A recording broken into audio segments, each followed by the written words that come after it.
So it really is, ski flying really is the most fun you can have in an airplane and on snow. I love float flying. I'm one of these weird individuals who about half of my flight time still is on floats, and about the other half is about on wheels. And I got a couple of thousand hours on skis. I never logged retractable ski time as ski time. I just logged it as wheel time. But anyway, so I don't know how much time.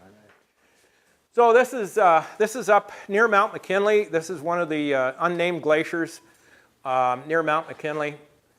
Beautiful little airplane, C-2200 retractable wheel skis made by Whip Air. And let's see if I can get the buttons right on this. So first things first, we're going to talk about the airplane, about how you get skis approved, the skis themselves, and then operations a little bit, and then maybe where to go. So early on in my career, I wound up visiting with an old-time, I worked for the Fish and Wildlife Service, the feds, for 34 years. And 29 years of that was in Alaska. And I talked to one of the old-timers that worked for us, and he was long since retired. And he was a pilot. And I asked him, I said, so were you a pilot when you came to Alaska? Nope. He moved to Fairbanks. He wasn't a pilot. I said, well, what prompted you to learn to fly, just so you could get out and see the country? He said, no, the first winter I was up there, I went flying with a guy in a gull wing Stinson, one of our guys, experienced pilot. This is back in the early 50s. And he said it was on straight skis. This is a big airplane, right? Got stuck. And he said, son, I want you to get out of the airplane. I want you to get a hold of the rope that's tied to the tail wheel, and I want you to pull as hard as you can and push as hard as you can, and because we got to turn this airplane around. And I'm going to get inside and I'm going to run the power up. So he did that. He said it was 40 below zero. So he said, we got the airplane turned around, big heavy airplane, got it turned around. I got back in the airplane. He said, we're flying back to Fairbanks, and the guy looked at me and he said, son, you have just learned a basic truth about Alaska. There are two kinds of people in Alaska, two kinds of game wardens in Alaska. There's blasters and there's pushers. And you now know that it's far better to be a blaster than it is a pusher. He said, I learned to fly that spring. So, you know, as we were talking about a minute ago, you can get stuck in soft snow. In this case, he's got a little bit of help, but you can see that that is some no-joke deep snow. And you get into that kind of a situation, you just have to dig and stomp and dig and stomp and do your best. Oops. So, the airplane. I'm going to talk about the airplane. This is my Super Cub. That's a set of Northland straight skis. They're wood bottoms and tubular steel truss top there. And they work fine. I'm not a big fan of this particular rigging, but it was a good airplane. And the Super Cub works just fine. This is the Husky. This was my assigned Husky for the last 6 or 8 years I worked for Fish and Wildlife. This is on Rosti Fernandez retractable wheel skis. These are made in Germany. Their the total additional weight is 76 pounds, including the hydraulics. So they're really light. They're huge skis and they work great.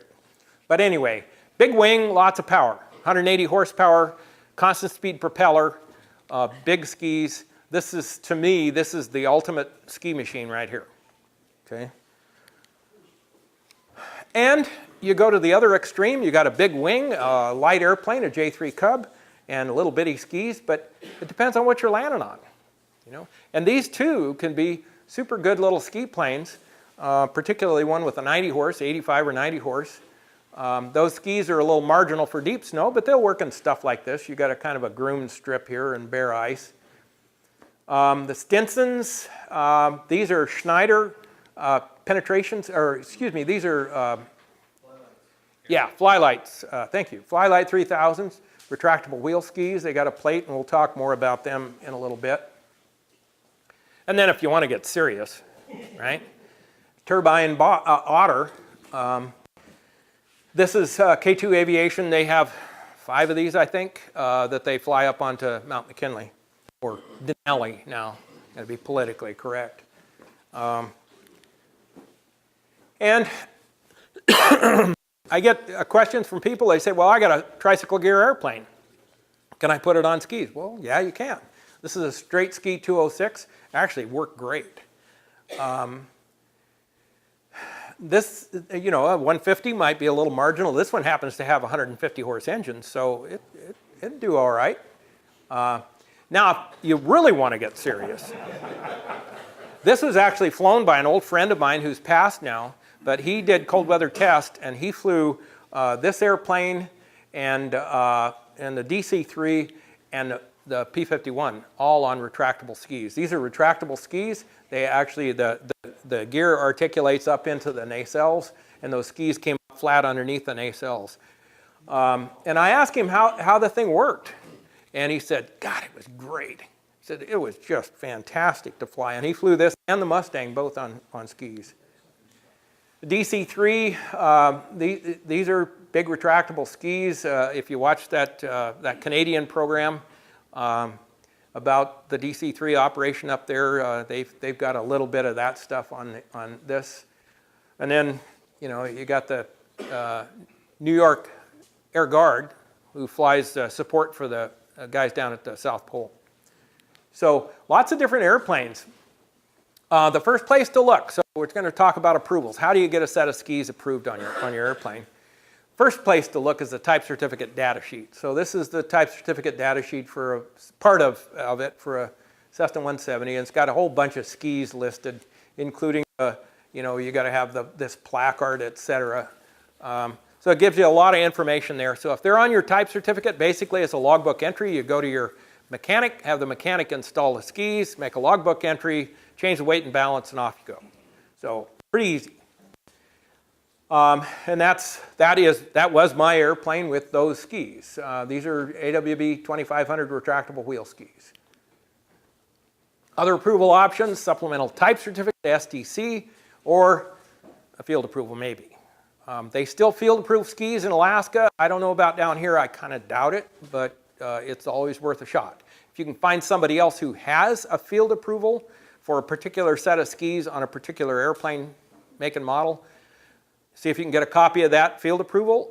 And you know, FAA guys, and I don't blame them, they don't like sticking their neck out, but if they can find somebody else who's done it first, and they say basically based on this guy's work, so it's worth a try. So the straight skis, different kinds of straight skis, metal, wood. Most of them nowadays, we put plastic bottoms on them. This stuff is ultra high molecular weight polyethylene. So it's UHMW. It's actually a food preparation, used in food preparation areas because water doesn't penetrate. So you can clean it and disinfect it really easy, but it's also really slick. Yes? Those you say, are those 2500s or bigger?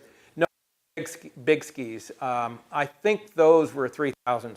They're the old Federal 3000 skis.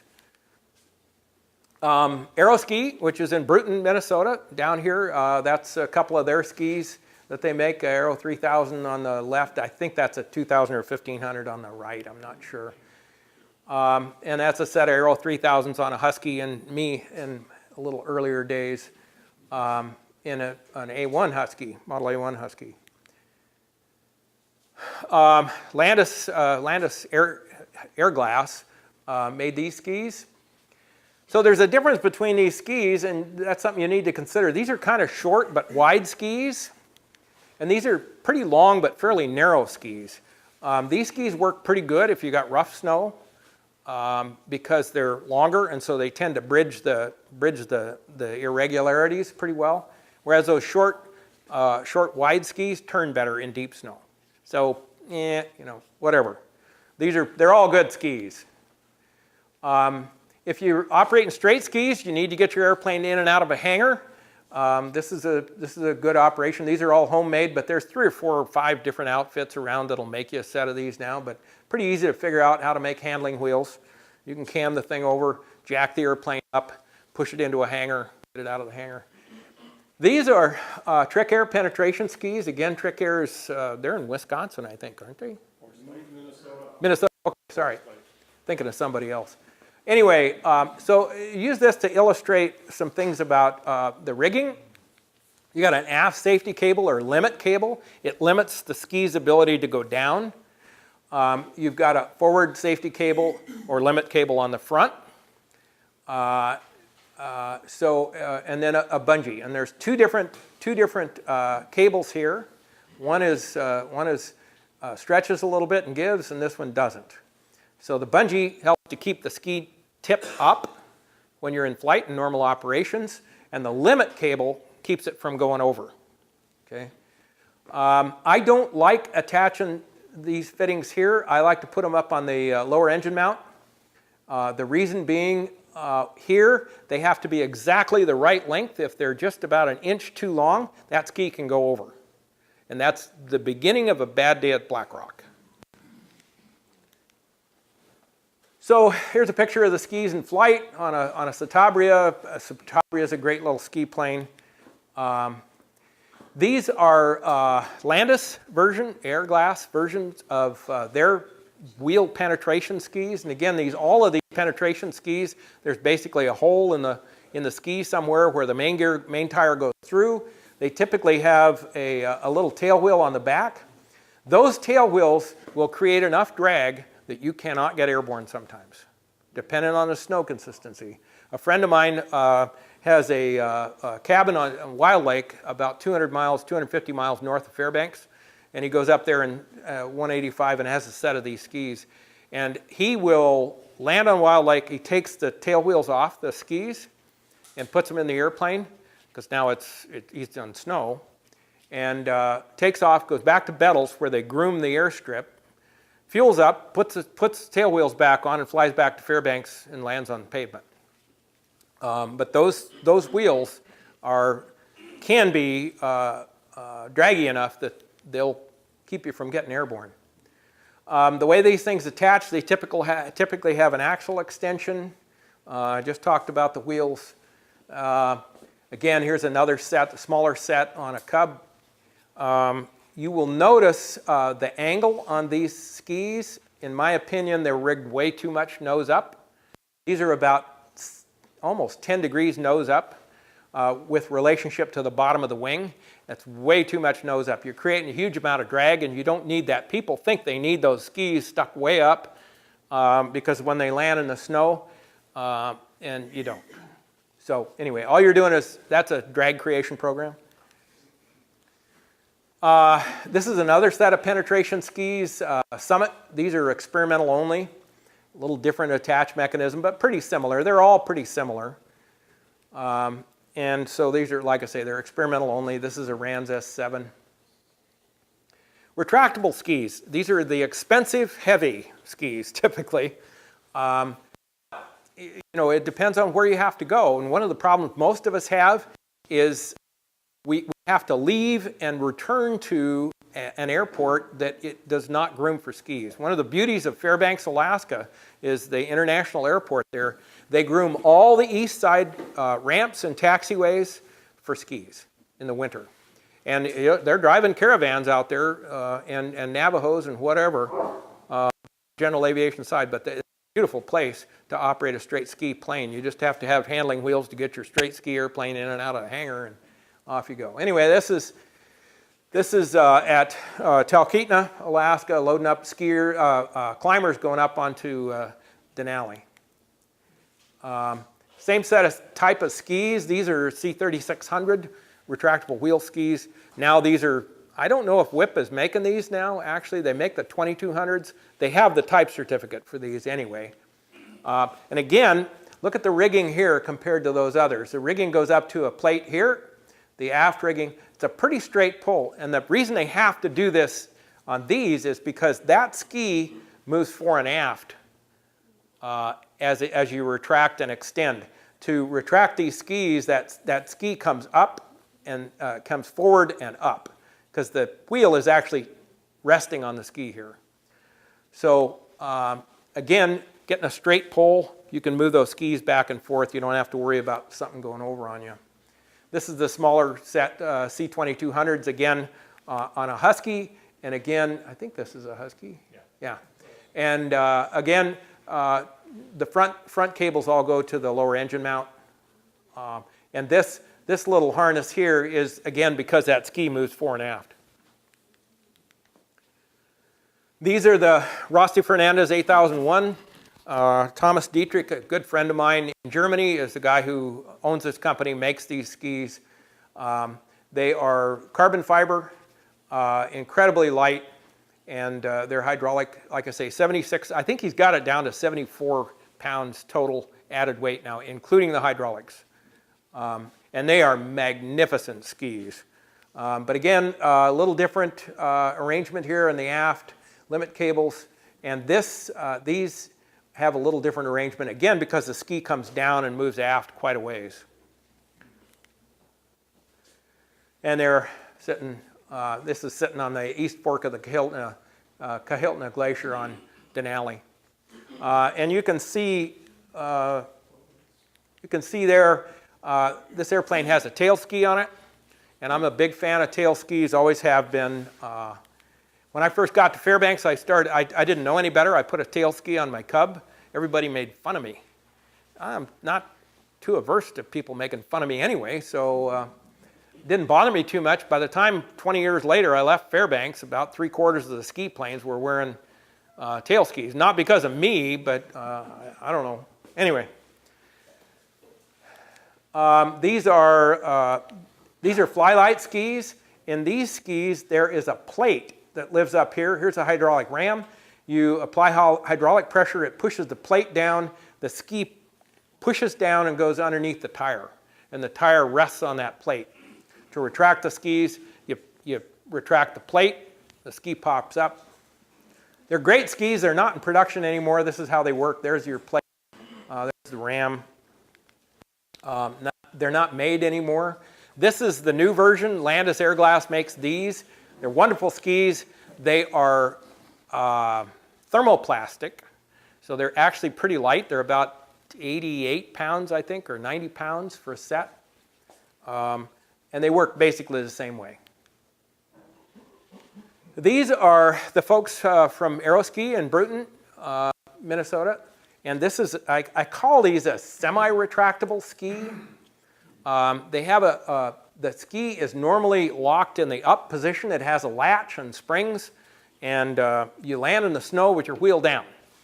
So you take off from an airport, land in the snow with your your wheel down, and you stop fairly quick. But then you get out and you take a bar and you pry this wheel down, or the ski down into this position, so it jacks the wheel up, and now you can take off in the snow.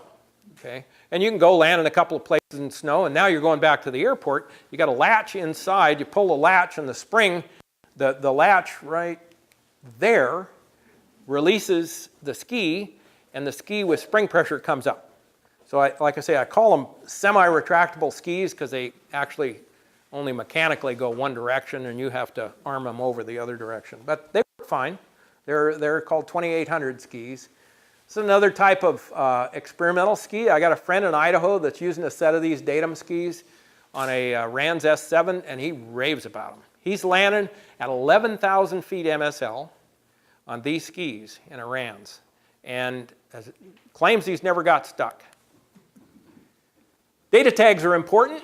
Each individual ski has a serial number, and so you need these data tags. I can't tell you how many sets of skis I've seen. Some of them bolted to airplanes that don't have a data tag.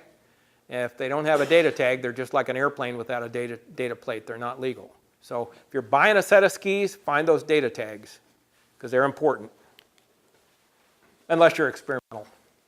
Rigging, again, I've already talked a little bit about rigging to the lower engine mount, or the lower engine mount with that front limit cable. I like that. I like to have, in this case, we run the cable inside that spring, the steel spring. Some people like bungees, more power to them.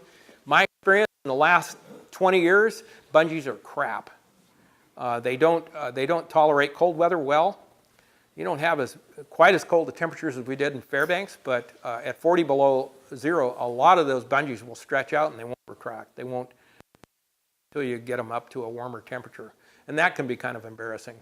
But so I use springs a lot, and we put the springs inside the or we put the cables inside the springs so they just didn't flop around. Lower engine mount, and then the aft limit cable. So those cables are what set the angle of the ski. Yes, sir. Well, Mike, if you could put a cable on Yep. our side. Yep. We're getting there. People might Yep. not call it. Yep. Well, I thought we were getting there. Maybe not. But yes, his point was this is called cutter cable. I didn't hear on that. That's what cutter cable. I have seen situations where they have a bungee attached here, and that if you get in a deep snow and get a crusty situation, that crust will cut that bungee. Okay, you get a little bit of crust, it's just like a knife, it'll just wear through that bungee, and you're done. So you put this crust cutter, stretch a cable, and then the bungee, or the spring in this case.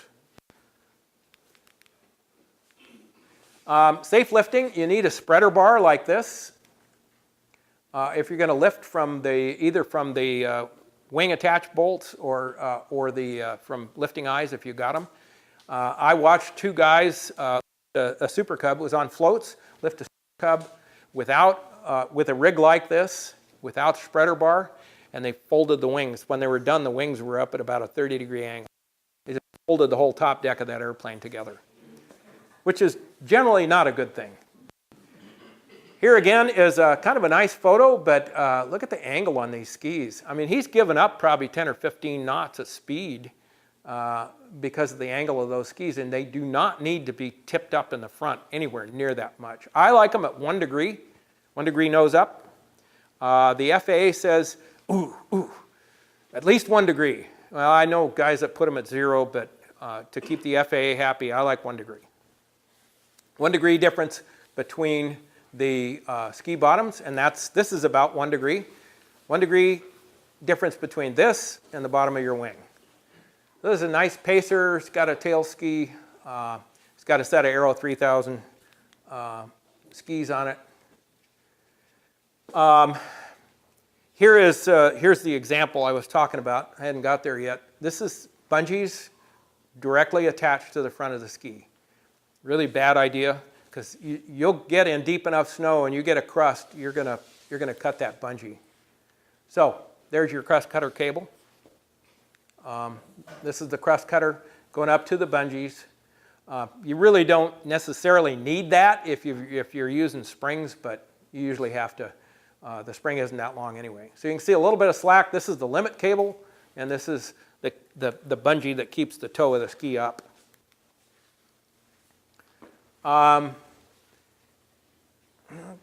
This is, if you look at these C2200s on a Super Cub, you have to actually reinforce the landing gear. Okay, additional tubing here, and that gets heavy, expensive, whatever. But there's these skis weigh about 128 pounds a set. So, and you're leaving the wheels on, right? So you just increase the basic weight of your airplane by 128.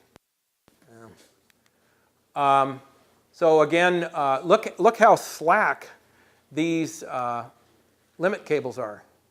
But again, he's got them up to the lower engine mount, and the angle is really nice. So what happens is if you go over some big undulations in the snow, the ski can actually tip down and it'll be fine, and it still won't go over.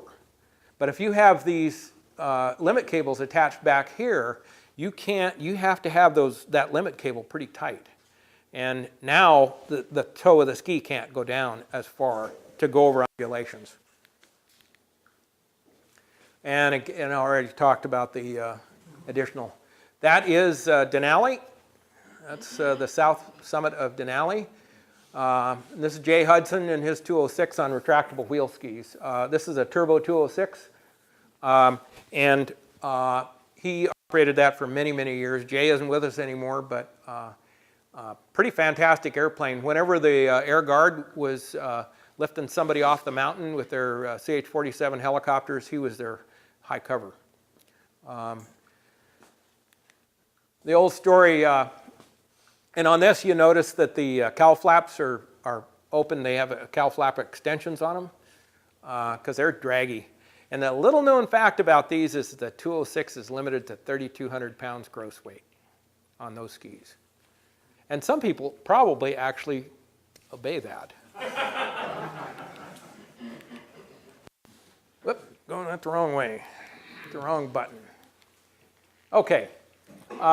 This is a saddle kind of thing that they use on some Cessna. Again, I'm not a big fan of attaching skis back to the gear for the reasons I've talked about before, but this is one way to do that. Again, look at the angle of these skis, and look at the angle of the airplane's landing. I mean, you don't have to land back on those heels of those skis like that. This is what you're concerned about. This is a ski over. The front limit cable failed, and it went on over. Okay, so the next landing is going to be a little more interesting than most landings. May or may not be a big disaster, but this is what you're trying to avoid. And again, you see where those cables go. And I think I looked at this in pretty high resolution and blew it up, and I think the limit cable is still attached. It's still there. It's wrapped around the ski. Anyway, this is not as bad. This is the aft limit cable has failed. The ski's gone up. We're talking about a serious drag production program. But nevertheless, he came in, landed that thing. This is in Anchorage at Lakewood. He landed it. It was fine. You just touch down, the ski flops down, and off you go. You're good to go. But it looks pretty ugly and a pretty significant yaw. Tail skis, there are straight tail skis. There are penetration tail skis. I personally like these. These are made by a fellow named Burl Rogers in Anchorage. Absolutely, without question, the best tail ski on the planet. They're not inexpensive, but Burl makes good stuff. And these things will float the back end. I like tail skis for a couple of reasons. When you're trying to get out of deep snow or problematic snow, I say problematic snow, I mean spring snow, there's all kinds of weird adjectives applying to snow. But when you're really struggling to get airborne, even with a Cub or a Husky, you kind of have to try to find that sweet spot where the airplane will accelerate. The tail wheel is up out of the snow far enough, but you're not hitting your aft limit cables and pushing the toe of the skis down. And it's a really fine thing. And once you get a real good feel for ski planes, you can find that pretty quickly. But it's nice to have these because that just floats the tail up for you and off you go. And you don't really have to work at finding that sweet spot. So I'm a big fan of tail skis.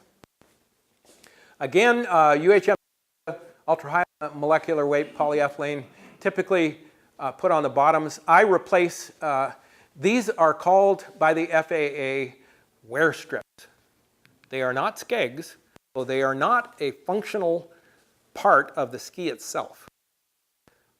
I actually have a letter somewhere from the FAA Flight Standards Office in Fairbanks saying you can replace those with anything you want. You can take them off if you want. So I replace them with a strip of UHMW the same size because those little pieces, those are steel. Those suckers will freeze down. They will grow a fuzzball that big. And I guarantee you, in a 185 on a set of these skis, if that happens, you will not fly. And you're going to have to dig underneath those skis and clear that crap off. So UHMW on the bottoms, get up in the morning, go out, your airplane's sitting on the snow. I never even prop the skis up. Just go out, you get the airplane pre-flighted, ready to go. Just get up the toe of the ski, just give it a light kick, just to shear, a little bit of shear force, not a lot, just a little bit of shear force sideways, just shears all of the frost right off that UHMW, getting the airplane go fly. Just works great. So here's a ski we're putting a UHMW on, and again, we've replaced the wear strips with UHMW as well. Some guys like, yes? Were you using rivets on those strips? Or what? I've used rivets. I've used flathead rivets or bolts. It just, whatever's easiest for you. Small machine screws work fine. Flathead, so you can countersink them. Some people like brakes on their skis. If you're landing on ice a lot, that can be a good thing. You land on ice with a set of straight skis, and the airplane will accelerate. And people talk about this, and they say, well, it feels like you accelerate. Well, you actually do, because you're taking all the load off the wing, right? The wing isn't creating anywhere near as much drag as it was just a couple of seconds ago. You actually will accelerate, which is not necessarily good for me. Let's talk about operations a little bit. Here again is up in the Kahiltna Valley. This is the big thing you got to kind of figure out. You go flying somewhere and you want to land somewhere. How rough is too rough? That's probably a little rough right there. So how do we figure that out? And how do we figure out how deep it is? Okay?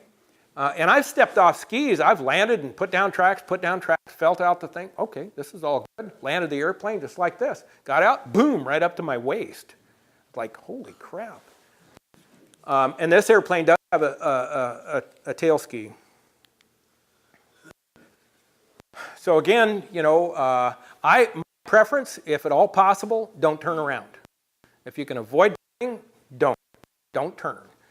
Because the best way to get stuck is to turn and fall through a crust or whatever. So this is Beaver Creek up in the upper Yukon Valley, and we're going out to dig a bear out of her den. So we've landed, made tracks, landed straight ahead, stopped, got out, snowshoed down a track. We're going to be gone for probably an hour and a half, 2 hours. Meantime, this is 25 below zero. Meantime, that track will set up so you can walk on it without snowshoes. And you can take off nicely. People like on skis, you know, it's really cool. Unlike a wheel plane, you can tell where you've been. So you put down a set of tracks and you come back and you land right in those tracks. And you go, wow, is that cool or what? That's not what you want to do, by the way. What you want to do is be sloppy and make a bunch of tracks, because you're trying to get the snow, knock the air out of the snow and get the snow to set up. Okay? So this is what you want to do, is make a bunch of tracks, not just, you can make it look, it winds up looking like railroad tracks.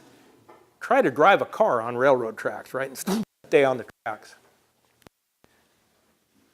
So again, if you get into a situation, this is a really small lake. We didn't have any choice but to turn around. Here, you know, we're going to get out, get on the snowshoes, and just pack down this snow. And again, by the time you come back to the plane, get ready to go. That snow will be set up nice and hard. Really, those snowshoes are something. I laugh. You look at an REI catalog or you go to an REI store. They got these things that are just a little bigger than your feet, and they're calling them snowshoes, right? No, those are jogging shoes. I'm talking about snowshoes. And these are my snowshoes. Dick McIntyre's Frontier Sporting Goods in Fairbanks closed, and he had, we're getting close to time here, aren't we? He had 3 sets of these things, and I bought them for $30 a set, and I still got 2 sets of them. But anyway, they're great snowshoes. Anyway, you get the idea. Again, turning around, you can see where we've turned around here, go out, turned around here. This is a fairly short lake, but you can drag it, put down tracks, play around. This is one of the unfortunate things. You get into a situation, you can see how bad the light is. This is a crappy photograph, but it's crappy because the light is flat. It's an overcast, and you can get to a situation where you can't see anything. So here's a nice turnaround. Come down here, turn to the right, with a stick forward and blast of power. And I'm talking about just about that fast, because if you keep the power in too long, the airplane starts to accelerate off, because those skis want to keep you going straight, right? So blast of power, tail up, blast of power, blast of power. Tail may come up and down a little bit. That's okay. Turn around as tight as you can, get back in your tracks, and when you're ready to go, you go. Mike? Yes? You want to just tell a little bit more about why you're turning left? Because of torque and P factor and all those magic things. Yeah, excuse me, thanks. Because if you turn right, it takes a Yeah, exactly. You're using blasts of power, and that will help you coming around the corner. Turning to the right is a kind of a losing proposition.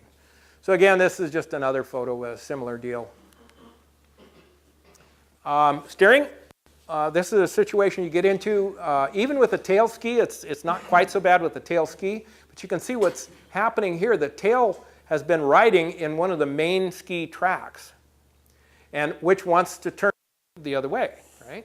So you're constantly kind of fighting this. Now I've centered the tail ski as I came to rest, but anyway, just be aware of it. It's not a big deal, but the airplane will oftentimes try to turn on you. And of course, this is probably a bad day. And this is a 185, fell through. I don't know what they were. This is spring ice, spring snow, bad ice. But you can get into spiders. I call these spiders. Something has broken the ice. It may be, there are lots of different things that can cause that. And then water has flowed up on top of the ice. There's a pretty good chance there's overflow there. That. This, I put down a set of tracks right next to the shore. Oftentimes, what you got is a hill. The sun comes out, it's a south face that melts some snow. Snow flows down underneath, the water flows down underneath the snow. Right next to shore, there's water. And this can be 45, 50 below zero, and you'll still have free water in there. You land in that, and you're going to be about 1.5 feet deep in water, in free water. Which, of course, once you disturb the snow on top, which is the insulation, it starts to freeze. This is snow machine tracks, but anyway, you can see here's overflow on a creek. Get an idea. There again, you put down tracks, and there you go. Put down all these tracks, didn't see that. Slow down a little bit more, slow down to 10, 15 miles an hour maybe, and take off again, turn back around, come back, and that's what you got. And you go, I'm gone. I'm not going to land there. Because you don't know. This could be 2 inches or it could be a foot. Down here they call it slush, right? In Alaska they call it overflow, but whatever makes you happy. One solution to overflow: land in a meadow. Okay. There's lots of meadows. Oftentimes these shallow lakes have a shore around them where vegetation is sticking up. I'd much rather land in this stuff than I would out there where there's potentially overflow. And that's what we did in this case. This is, I said before, this is just, to me, the ultimate ski plane. In this case, I had landed to give a guy a ticket. And this is a guy that really deserved a ticket. I owed him one big. And I landed on some overflow and slid up onto this bank. And gave him his ticket and then left. Rivers, you can get this kind of deal where the water levels change. We had a really fun thing over west of Fairbanks. We could go over there. There was a creek that was fairly shallow, but it froze over. And then, of course, as the winter progresses, the water level goes down. And so the ice would do this. And it never did that. It was just nice. So you could land in there in a cub, and you could go sliding along, and you could go woof, woof, woof, woof, woof. And it was fun to take somebody who'd never flown on skis out there and do that. Because, whoa, what is that? Again, groundwater can melt ice from below. A river actually erode ice. A friend of mine put a 185, remember that picture of the 185 up to its ears in water? Just like that, on the Porcupine River at 45 below zero. Fell through in a 185 on an outside bend in a place he'd been landing all winter. Okay? And what had happened is the outside bend of the river, that ice had been eroded from underneath. And there was no ice. He was landing on a snow bridge and didn't know it.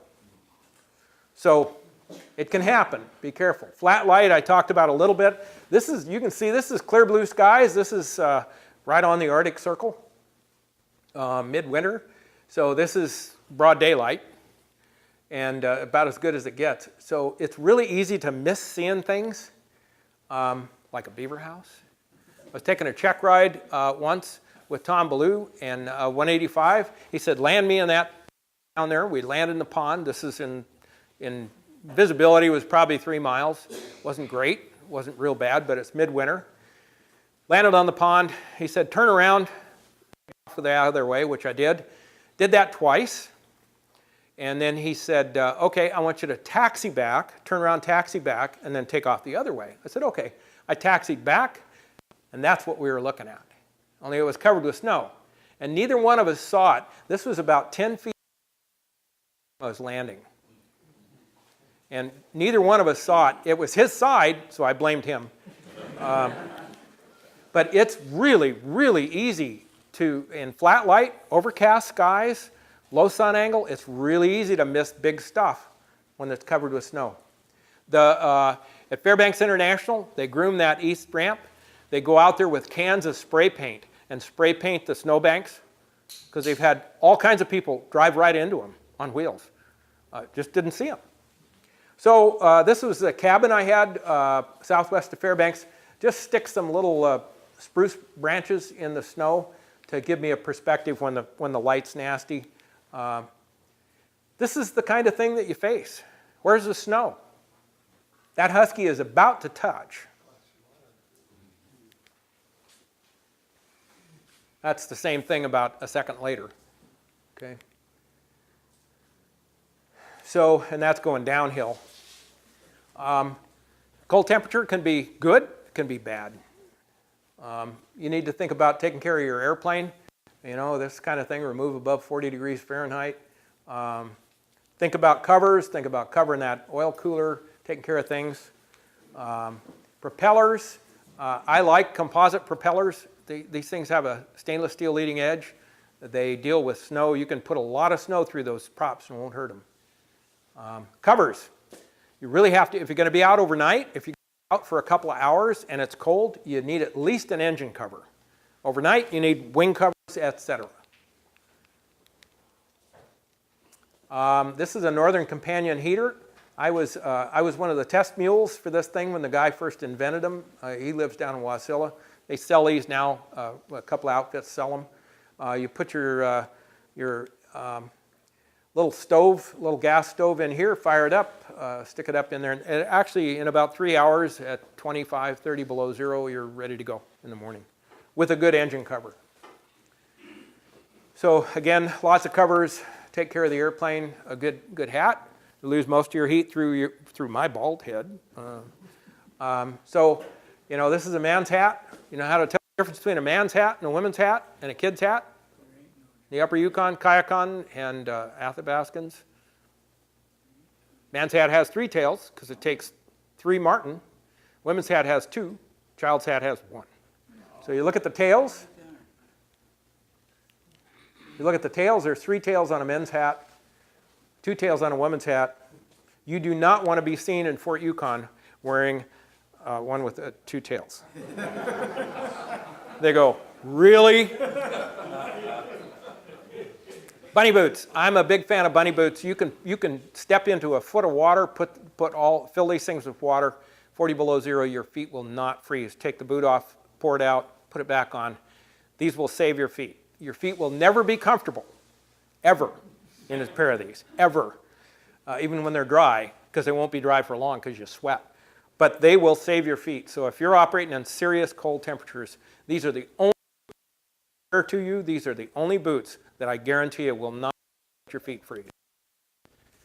So this is a Happy Moose survey crew. This is kind of, you can kind of get a little flavor for the garments and the wear. I wore a Air Force. We could shop at the Air Force safety loft there in Eielson Air Force Base. So I got an Air Force coat on and coveralls, but different kind of stuff. You can see I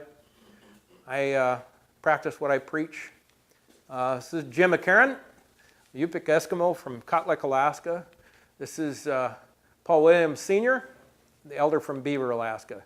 Both of them work for us, just super good guys. This guy, 82 years old, and he could see stuff that nobody could see.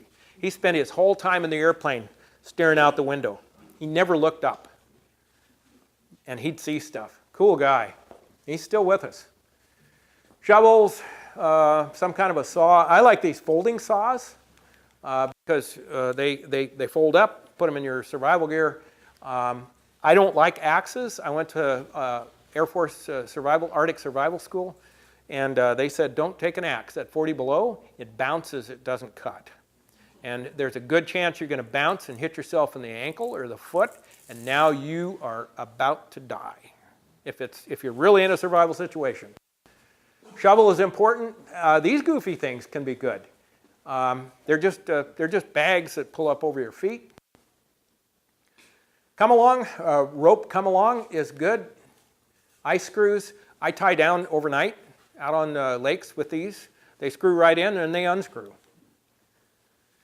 It was a Jack London short story called To Start a Fire.